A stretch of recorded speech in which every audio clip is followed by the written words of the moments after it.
Hello, everyone. It's nice to be with you again, and this is just a few thoughts to follow up the sermon that I preached on Sunday. Once again, the assumption is that you and I, are the unexpected stars of the show, and that what I looked at on Sunday was how in the Gospels, each of them, there are a number of named individuals who are the exception rather than the rule. They're the apostles, but also every now and again a named person, a Jairus, a Bartimaeus, son of Timaeus, Mary, mother of James the Lesser, James the Small, and so they go on. But they are exceptional. And what is generally thought is that these specific people are named because they were known to the local community. That they were people who met with Jesus and their lives were totally turned around, and that they were going around telling everybody of their engagement with Jesus. And that the gospel writers were writing up their testimony, their eyewitnesses' testimony. And that they, alongside us, are unexpected stars of the show. These individuals, Bartimaeus, a blind man, minding his own business, Jesus goes by, he can only see, and his whole life has changed. It's such that he's now part of this new Christian community that has developed. And I had 3 application points out of that. First of all is about the reliability of the Gospels. They're eyewitnesses' accounts. That when they were written, the people who were reading them could contact and make relationships with the people included in the Gospels. They're true. But also the fact that we are surrounded by such a cloud of witnesses, cloud of eyewitnesses, that the gospel truth has been passed from one generation to another. Face to face, people, we can track our history all the way back to the original people.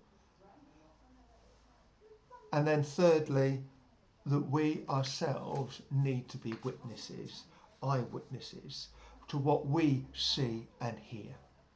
And my concern, my fear, that because of circumstances, and just feeling it for myself, our bubble getting shrinking and shrinking, and that we just spend our time with other Christians. And I received the challenge myself. I just know God's speaking to me over the last couple of weeks that I need to expand again my contact point. And I gave 3 challenges for us, myself included, 3 challenges to be picked up and talked about in the small group. The first challenge is, get my notes, is think about how can you expand your social bubble. Obeying social distancing rules, but how can you make sure, if your world is narrowing in like me, how can you regain contact with people who are not part of the church?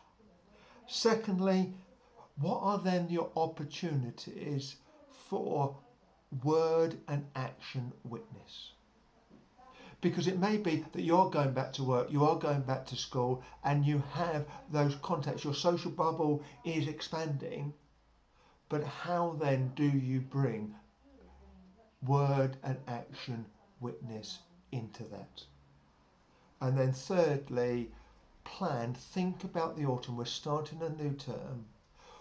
Be purposeful about it. Don't allow events just to cause you to drift in the way, but actually think, how do I want to spend the autumn? Because we don't know what the circumstances are, but we didn't ought to just drift into it. And how can you, within your small group, are there things that you can do together? I know the small group that I'm part of already starting thinking about these things, but I think generally, how can we together encourage each other to expand and to prevent the church, the gospel, being breaking the chain of witness? and so that we can be a relevant salt and light as God has called us to be.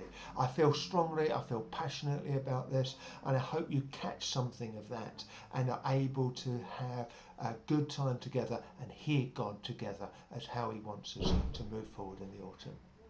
To the glory of God. Amen.